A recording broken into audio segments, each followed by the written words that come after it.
This kid, I'm never gonna let anything bad happen to him. Point me in the direction of any animal who needs my help and stand back. I will defend Busy Bee with my life.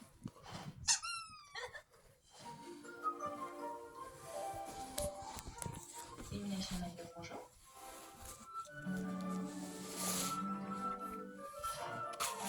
When we were making the first movie, every 3 scenes, we would introduce a new character. There was this constant sense of discovery. And so when it came time to make the second film, we wanted to mirror some of the energy that we got from that constant introduction of new characters. We came up with these 3 storylines that were all happening simultaneously. We knew coming out of the first Pets that the main characters and that people really bonded to were Max, Gidget, and Snowball.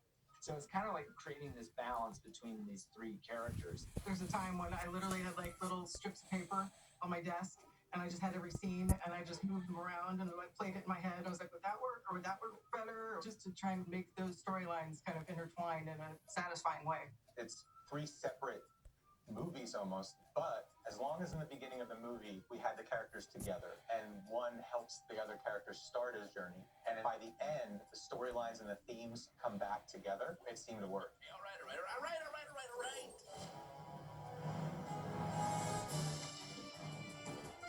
Ears up. So this wild bunny who ruled the underworld of New York in the first film has now become the most pampered pet with the most adoring owner. I'm gonna check the perimeter. She puts him in a superhero outfit, and for Snowball, he doesn't ever do anything 10%. He's in a superhero pajamas, he's going to be a superhero. That's what he is from now on. Hello, citizens. Who is that? This little Shih Tzu named Daisy, who's voiced by the brilliantly talented Tiffany Haddish, comes looking for him. Daisy, let's go. Yeah. Finally, somebody's taking him seriously, and he leaps at the opportunity, so they go off on that journey. Their personalities/attitudes work well together because Snowball's this character is an all ego, Let me know when you finish tooting your horn. and Daisy has this great ability to kind of keep him in line. And she's a strong character herself.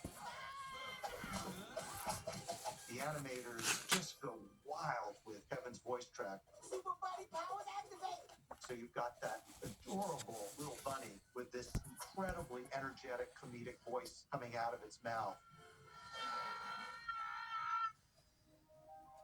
In animation, the character's performance is 3 parts. It's 1 part voice actor, and 1 part animator, and 1 part editor, because you really choose the timing and how it sits with everybody else in the scene. Hey, Pops. I, working with the editor, will try to shape a performance from all the pieces we have. And when we record the actors, a lot of things can happen. Of course, we have the scripted lines from our writer, and then the actor brings something to it. Do any of you all know Captain Snowball? Kevin's a good example, always adds like a little something at the end of each line to kind of make it his own.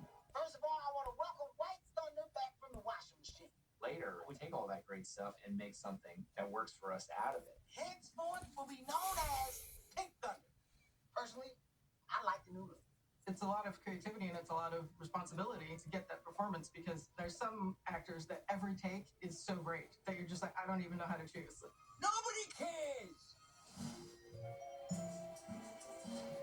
Gidget, what have you done? The movie's about facing your fears, and Gidget is in the middle of a very scary situation, but she handles it the only way Gidget knows how. She's like, I am going to figure out how to deal with this, and I'm going to deal with it. This group of cats just happens to be a little, how do I put it nicely, cliquish, cultish, a little zombie-like. Growing up in New York City, there was always a cat lady in every apartment building.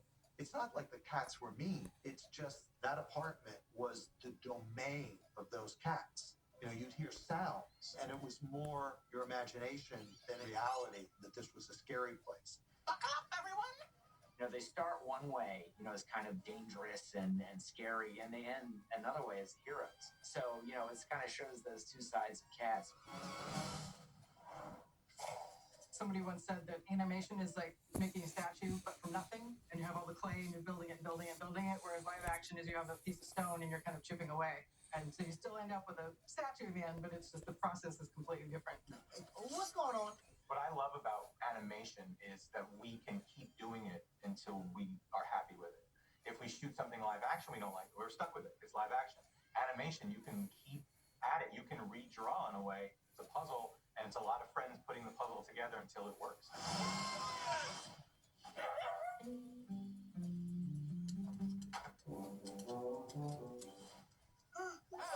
Max has a new baby in his life, and it is the most wonderful thing in Max's life, but it's also the scariest thing in Max's life because he doesn't want anything to happen to this child. The journey for Max is really a journey of learning how to let go and let this little guy grow up. And when we arrived into the country, we're just discovering the domesticated animals, but in another way. Max meets Rooster, voiced by Harrison Ford, voicing his first animated character ever. Name's not Chicken. Do I look like a chicken to you? He is tough, he is wise, and he is not suffering fools. You let all the sheep out. Rooster is really important because he's the character Matt's gonna have to meet to change his point of view.